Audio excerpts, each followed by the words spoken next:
Assalamualaikum warahmatullahi wabarakatuh. Ketemu lagi di channel ini, Sinau Sarangan. Kali ini kita akan membahas melanjutkan pembahasan materi di mata kuliah kalkulus integral ya, yaitu terkait dengan teknik pengintegralan ya. Melanjutkan dari beberapa teknik sebelumnya. Kali ini kita akan membahas yaitu yang sudah kalian dapatkan di SMA mungkin ya, yaitu integral parsial.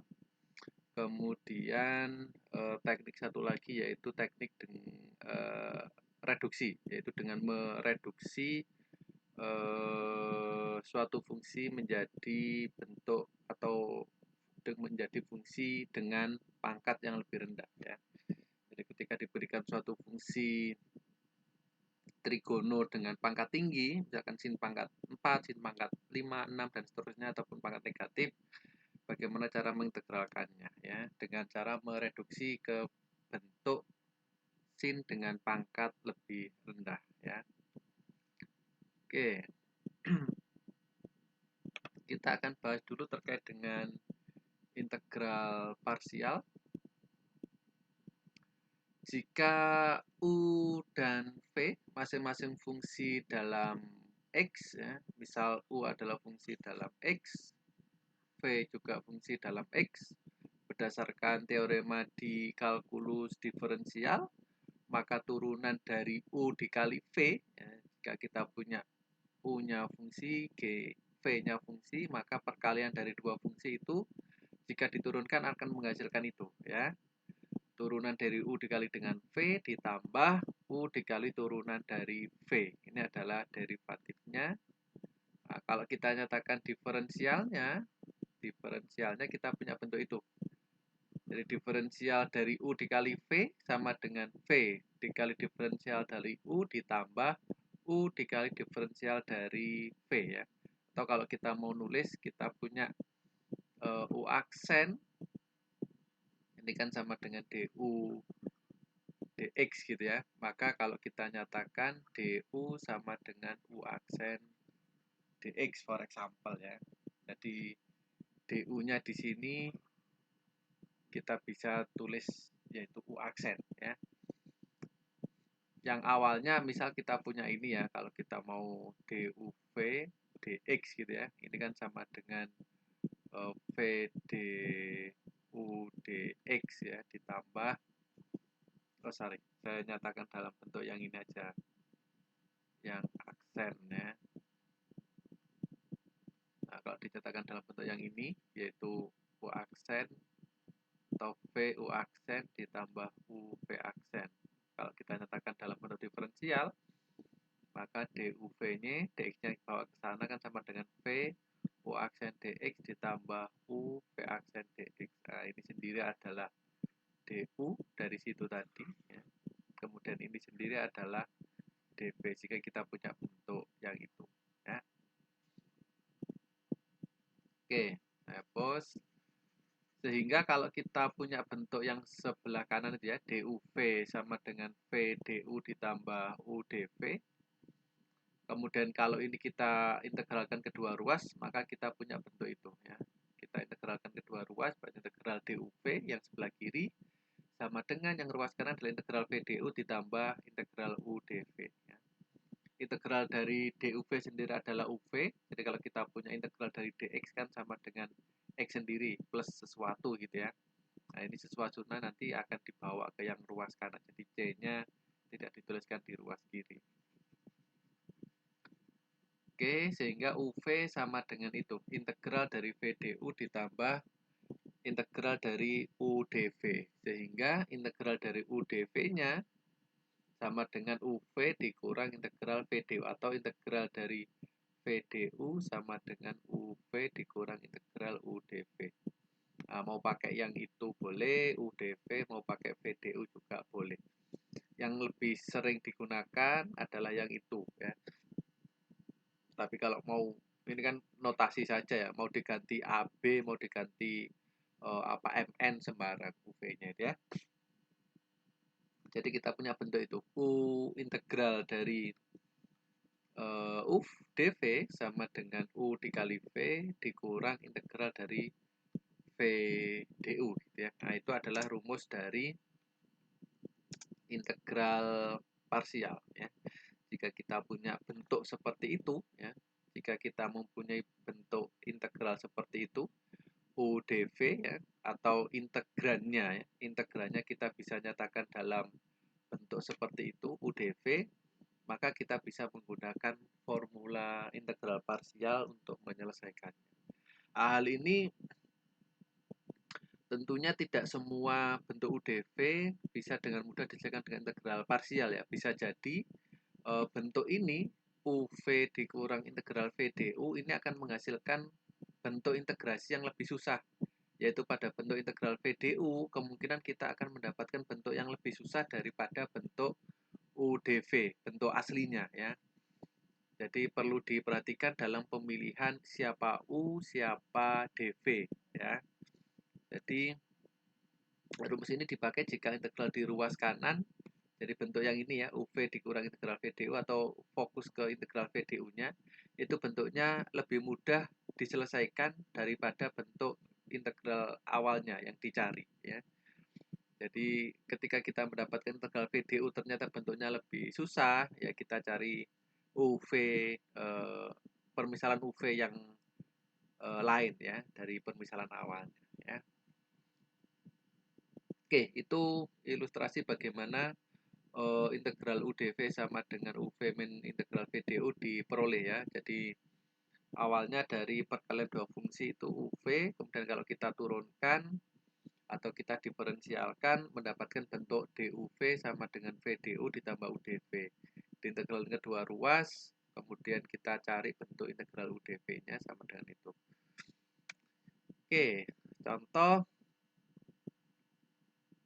hitunglah ln x dx ya. Oke, permisalannya U-nya kita ambil yang ln x ya. Jadi ini kita ambil U, ini sebagai dV. Jadi U-nya adalah ln x, dV-nya adalah dx. Maka du-nya adalah d ln x, kemudian V-nya adalah x dari situ ya. Kalau kita punya dV sama dengan gx, dV sama dengan dx, maka kalau kita integralkan kedua ruas, V sama dengan x itu sesuatu ya, tapi kita ambil C-nya 0. Kemudian U-nya ln x, du-nya adalah d ln x. Sehingga ketika kita masukkan ke formula tadi, UDV sama dengan UV min integral VDU. U-nya adalah ln x, salah. U-nya adalah ln x ya.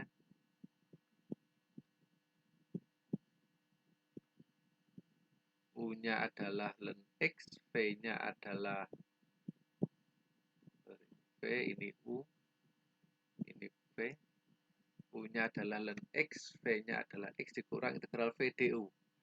V-nya adalah x, du-nya adalah d ln x ya. D ln x-nya sendiri kalau kita dihitung kita punya 1/x dx ya. Sehingga kita punya bentuk itu. Bentuk ini kan bentuknya jadi lebih mudah tuh, x dikali 1/x dengan syarat x-nya tidak 0 ya. Tentu karena di sini kita punya ln x, syaratnya dia bisa jalan kalau x-nya positif ya, artinya x tidak 0. Nah, di sini kita bisa eliminasi karena x tidak pernah 0, sehingga kita punya integral dari dx. Integral dari dx sendiri adalah x ditambah c, sehingga kita punya hasilnya adalah itu. Integral dari ln x dx adalah x dikali ln x dikurang x ditambah sesuatu. Jadi kalau kita punya bentuk yang lebih mudah diselesaikan, maka kita bisa lanjut. Tapi kalau kita mendapatkan bentuk yang lebih susah, maka kita bisa mengganti permisalan U dan dV-nya ya. Kita ganti permisalan U dan dV-nya. Oke, sebagai latihan silahkan kerjakan itu. 1 integral dari x kuadrat sin x dx, kemudian 2 integral dari t dikali ln 1/3t dt, kemudian 3 integral dari ln x kuadrat plus 4 per x pangkat 3 ya.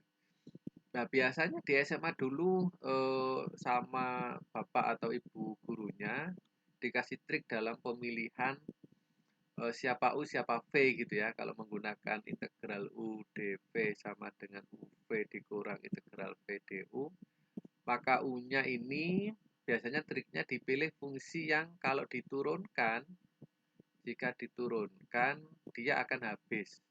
Itu triknya biasanya ya. Jadi pilih U sedemikian sehingga kalau diturunkan habis. Misalkan contohnya nomor 1. Dari X kuadrat dan sin X yang diturunkan akan habis adalah X kuadrat. Karena kalau sin X dia diturunkan akan bulat terus ya. Jadi cos, jadi sin, son, dan seterusnya. Cuma beda positif negatif aja. Kalau X kuadrat diturunkan jadi 2X, turunkan lagi jadi 2, turunkan lagi jadi 0 habis. Salah satu triknya itu, tapi tidak selalu bisa digunakan ya ketika kasusnya misal ini. Nah, kasusnya misal nomor 3. Kalau support X pangkat 3 ketika diturunkan kan nggak bakal habis. Ln X juga ketika diturunkan juga nggak habis ya. Jadi silahkan dikerjakan ya sebagai latihan. Oke, berikutnya kita ke rumus reduksi ya. Jadi jika kita punya bentuk fungsi dengan pangkat tinggi gitu ya, kadangkala kita susah untuk menemukan hasil integral. Contohnya seperti ini. Ini banyak kesalahan biasanya muncul ini. Tentukan integral dari sin pangkat 6x dx. Biasanya kebanyakan langsung dikerjakan seperti ini. 1/6+1 sin 6+1 x plus c. Biasanya seperti itu. Dan ini salah total. Kenapa? Karena dia diintegralkan terhadap X, bukan diintegralkan terhadap sin. Jadi yang dipangkatkan 6 di sana adalah sinnya, bukan X-nya. Ya. Jadi kalau kita misalkan ya, seperti ini sin X dalam kurung ini pangkat 6 dx. Jadi yang dipangkat 6 adalah sin X-nya, bukan X-nya. Biasanya kesalahannya di sana. Kita nggak bisa melakukan itu ya, karena itu salah total. Nah, kita akan mencoba mencari rumus reduksi untuk fungsi trigonometri ya. Oke. Jika n suatu bilangan asli ya, misal, maka integral x pangkat n dikali e pangkat x dx dapat dicari dengan menggunakan integral parsial tentu ya. Jadi n-nya bilangan asli, artinya dia positif ya. Jadi n-nya lebih dari 0, positif bilangan bulat ya. Oke, kita mendapatkan bentuk itu kalau kita menggunakan integral parsial ya. X pangkat n dikali e pangkat x sama dengan integral dari x pangkat n dx. Jadi kita pilih ini adalah u-nya, ini adalah dv. Sedemikian sehingga kita punya u-nya adalah x pangkat n, v-nya adalah e pangkat x dikurangi integral v du, v-nya adalah e pangkat x, du-nya adalah d dikali d dari x pangkat n ya. Atau kita bisa mendapatkan itu ya.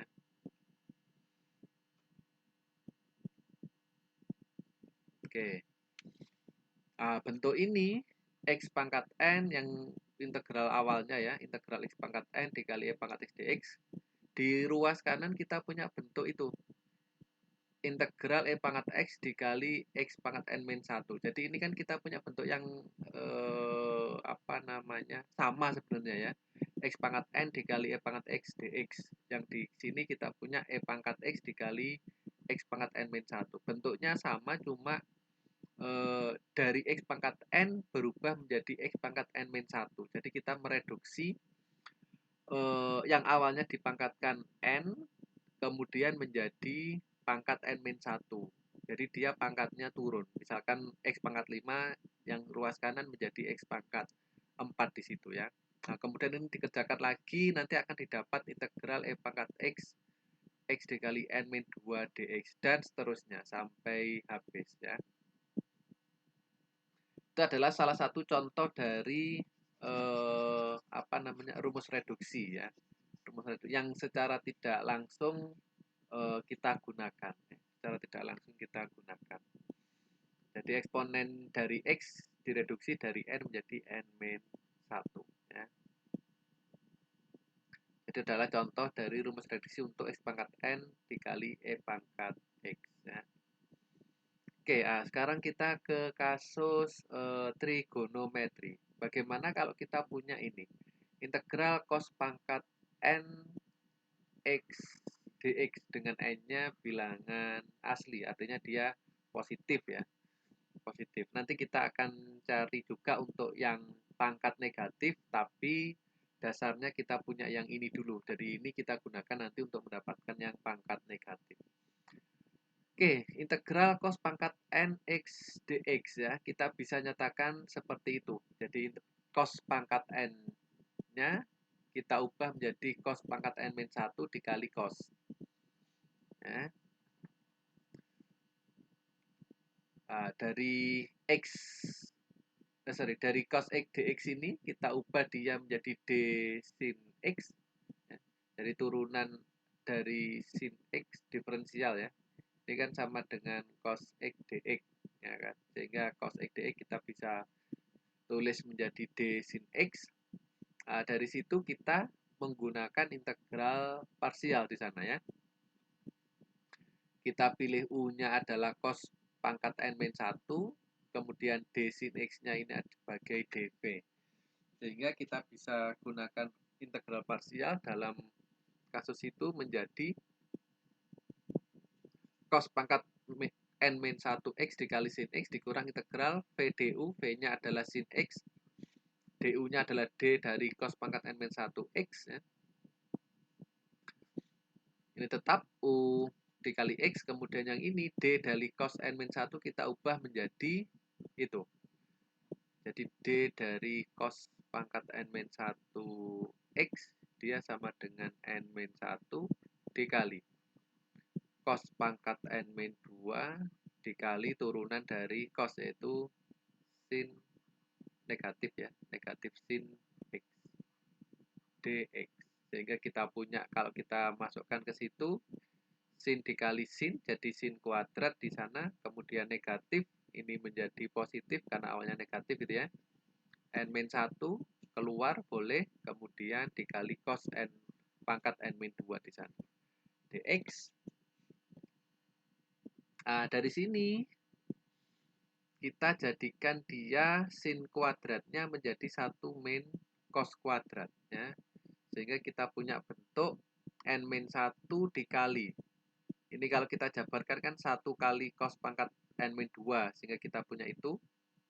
Kemudian yang berikutnya cos pangkat 2 dikali cos pangkat n-2, jadi cos pangkat n. Sehingga kita punya itu. n-1 ngikut ya, n-1, n-1, sehingga kita punya bentuk itu. Jadi integral cos pangkat n, di sisi kiri awalnya kita punya cos pangkat n x dx.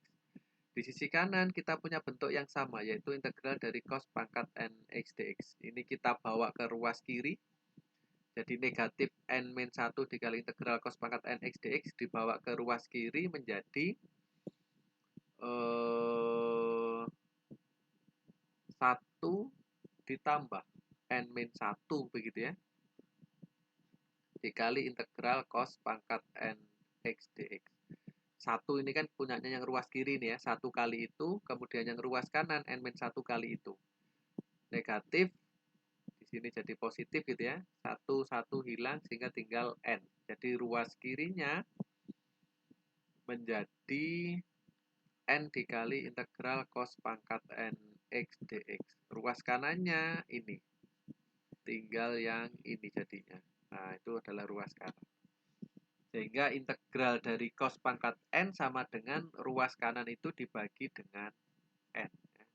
Sehingga kita punya bentuk ini.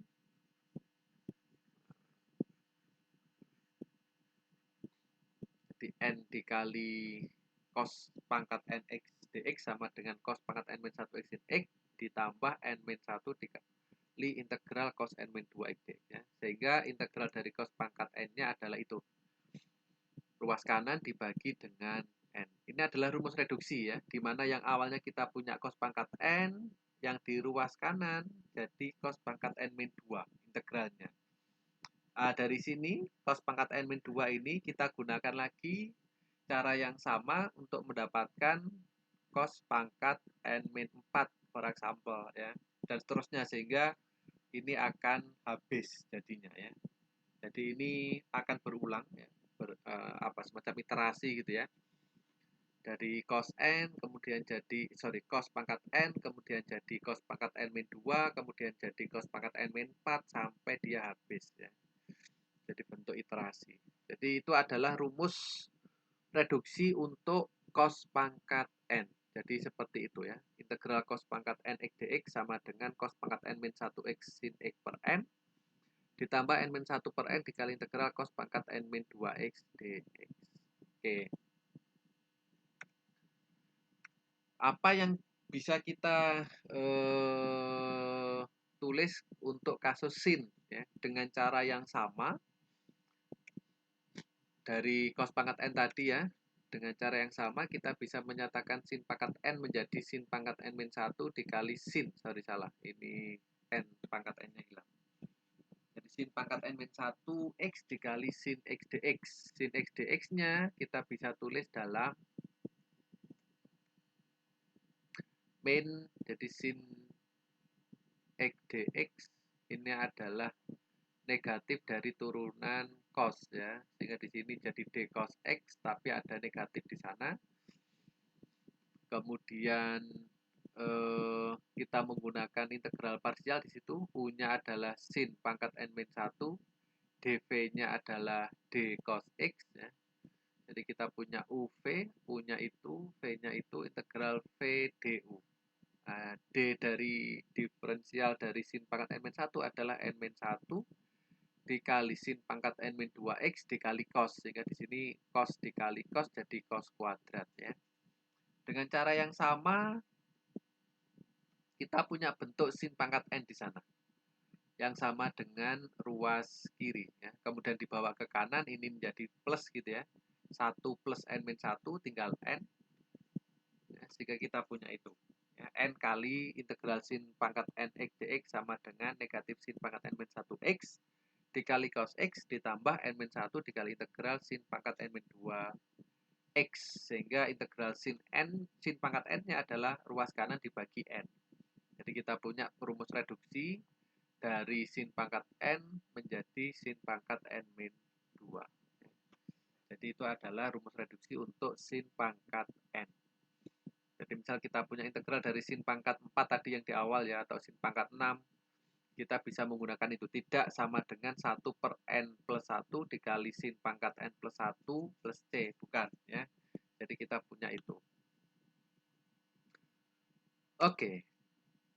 Nah, untuk n ganjil ya, jadi ini akan habis pangkat 0 gitu ya, ketika n-nya genap. Maka akan habis jadi sin pangkat 0x atau sama dengan 1 kan ya, akan habis jadinya. Jadi integral 1 dx sama dengan x. Itu kalau n-nya genap. Apa yang terjadi kalau n-nya ganjil? Ya, maka integral dari sin pangkat n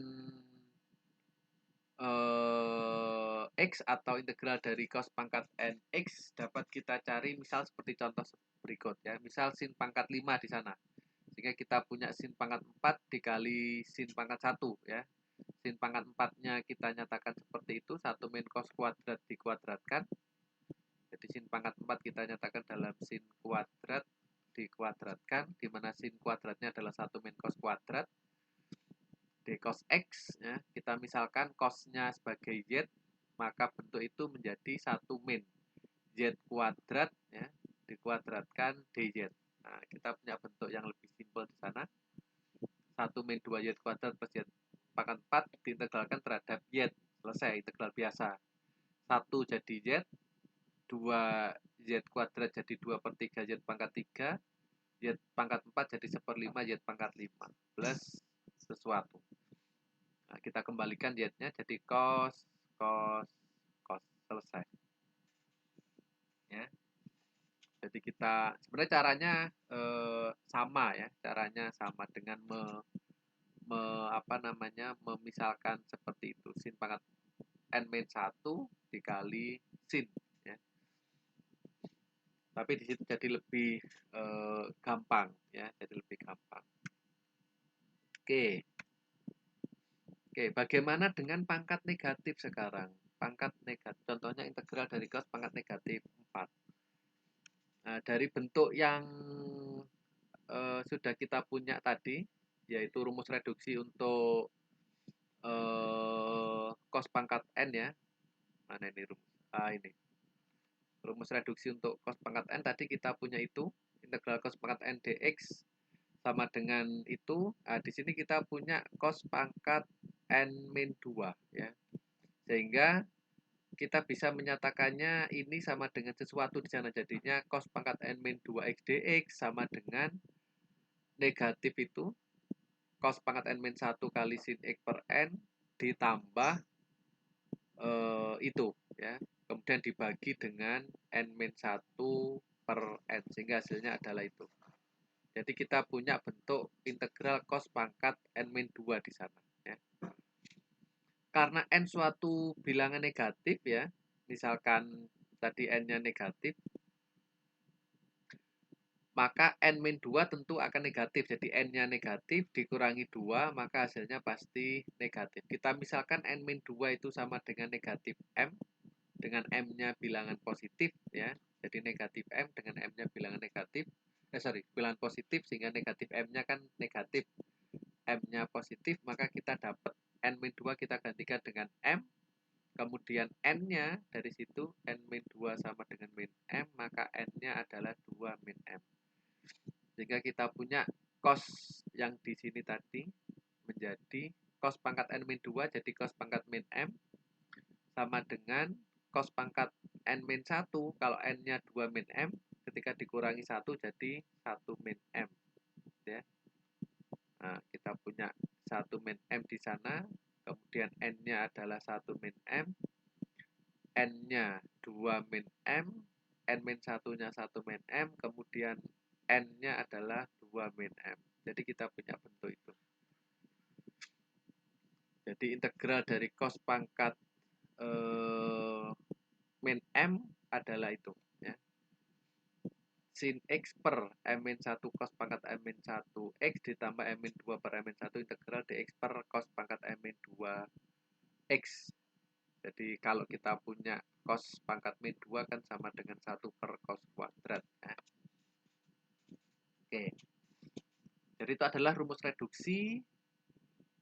Jadi yang awalnya kita punya cos pangkat min m menjadi cos pangkat 2 min m ya. Jadi min m ditambah 2. Yang kalau misalkan positif tadi dia dikurang supaya menuju habis, menuju 0 ya. Kalau negatif dia ditambah. Jadi di sini bentuknya negatif m ditambah 2 supaya negatifnya semakin kecil ya. Oke, berlaku juga untuk yang kasus sin ya. Jadi untuk kasus sin sama sehingga kita punya itu integral dari dx per sin pangkat m di mana sin pangkat m-nya sama dengan sin pangkat negatif, seper sin pangkat m sama dengan sin pangkat negatif m ya, sama dengan itu. Kita punya bentuk menyesuaikan dengan punyanya sin yang kita sudah punya tadi dengan analog dari kasus yang cos ini tadi ya. Oke, itu kita punya rumus reduksi untuk bentuk sin dengan pangkat negatif. Oke, sebagai latihan silakan kerjakan kasus berikut. Cos pangkat 5, sin pangkat 6, 3x, dalam kurung, kemudian dx per cos pangkat 3, 2x ya. Oke.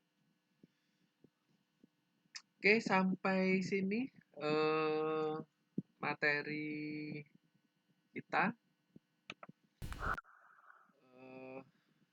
Jika ada hal yang perlu kita diskusikan atau yang perlu ditanyakan dari penjelasan saya, misalkan ada yang belum paham, kita diskusi di tatap muka ya, di tatap muka online sinkronus, bisa kita diskusikan di sana. Atau jika ada penjelasan saya yang kemungkinan salah dari yang ada di dalam video ini, silakan nanti dikonfirmasi ke saya. Saya akan sangat senang sekali jika ada yang mengoreksi jika penjelasan saya salah ya.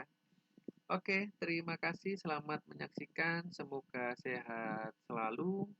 tetap jaga kesehatan, protokol kesehatannya tetap dijaga, pakai masker kemana-mana, sering-sering cuci tangan, dan tidak mendekati kerumunan ya. Oke, selamat menyaksikan video. Assalamualaikum warahmatullahi wabarakatuh.